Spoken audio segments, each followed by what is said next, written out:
การเมืองการซื่อสัตย์การเมืองการซื่อสัตย์อันว่านั้นเป็นการตาไล่มาอำนาจลง3เปิงเขาย่อๆหยำๆมันค่ะนะ3เปิงนั้นซ้ำเป็นสร้างหลายๆหลาใน1ลองเขียนเตรียมหมายมีปักเปิงจึงเมือง2ลองสุนไล่เฮ็ดไล่ตาอุเปิงพ่องามบ้านเมืองศูนย์ปกป้องซึ่งเมืองกำแน่3ศูนย์ไล่ลองเตียบดัตระการซื่อสัตย์ลองศูนย์ไล่เตียบดัต ตราการเจอศาสตร์อันว่านั้นซ้ำเป็นสังขารแน่เป็นการเป้าป้าหรือรวมเจอคือเจ้าเก่าอย่าให้ไล่เย็นหายอย่าให้ไล่หายครับการเกียดเคให้กังอย่าให้กวนต่างจัดมาหลูไหล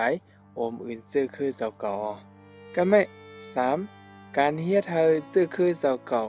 มีดีอยู่เศร้าค่ะ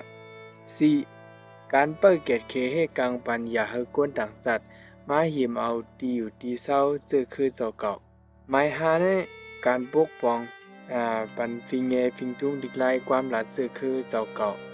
ให้ขึ้นเยอะเมื่อสูงนะครับหมาย6ในซ้ำเป็นการเป้าป้ายอย่าให้ฟิงเงดิกไลเจ้าเก่าความหลาดเจ้าเก่าหมดหายครับกวนเฮ็ดการเมืองนั้นก็กวนเฮ็ดการสื่อสารใน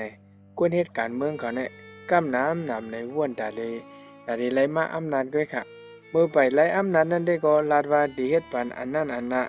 ตากวนเมืองในเฮาและเจอไล่ลิงไล่โชกูไล่กูไปอ่อนวอนตาอ่อนวอนดอกกวนเมืองค่ะเนาะก้อยกะบ่ไล่อำนาจมายาวไหนซ้ำเอาลองตั้งลองหนึ่งยาวลองหนึ่งเสเด็กใจกินเอ็นแห้งหลายกวนเมืองเสเอามาเฮ็ดพรดีตาสุนโตได้เป็นสภาวะกวนเฮ็ดการเมืองกำพองค่ะ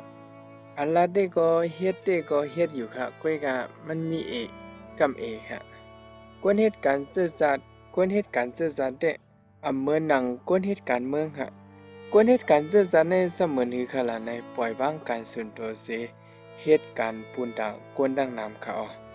วนตาเจ้าเก่าที่เลยมีอำนาจวนตาซื่อสัตย์ที่เลยขึ้นเยอะป่วนจัดค่ะจังไหนกวนเหตุการณ์เมืองเลยกวนเหตุการณ์เมืองในกำนำที่เลยมีอายุ18ขึ้นเนอและขอมักมันขอห้าม ตั้งนำค่ะเมืองเลยก็เย้าอย่าว่าดีเหตุการณ์เมืองละตัวหนังตาดีรถแคบกลางใจนั้นก็ตั้งมักมันอายุ18ขึ้นเด้อค่ะก้อยกาบุญดากวนเหตุการณ์เสื่อสัตย์ได้ก็มีขอมักมันขอห้ามดับสั่งกูก็มีศูนย์ไรเฮ็ดอยู่ดีแล้วก็เฮ็ดไรเหมือนหนังเปิ้ฟ้าฟิงไงฟิงทุงรักษาความลาดลีไลเจ้าเก่าเส้นในก็เป็นการซื่อสัตย์หมดแล้วค่ะเล่นสุดในข่าวหยุ่มย้ำว่าการเมืองและการซื่อสัตย์ในมันเปลี่ยนจึงหือในสุเจ้าได้ปองใจอยู่ค่ะเนาะ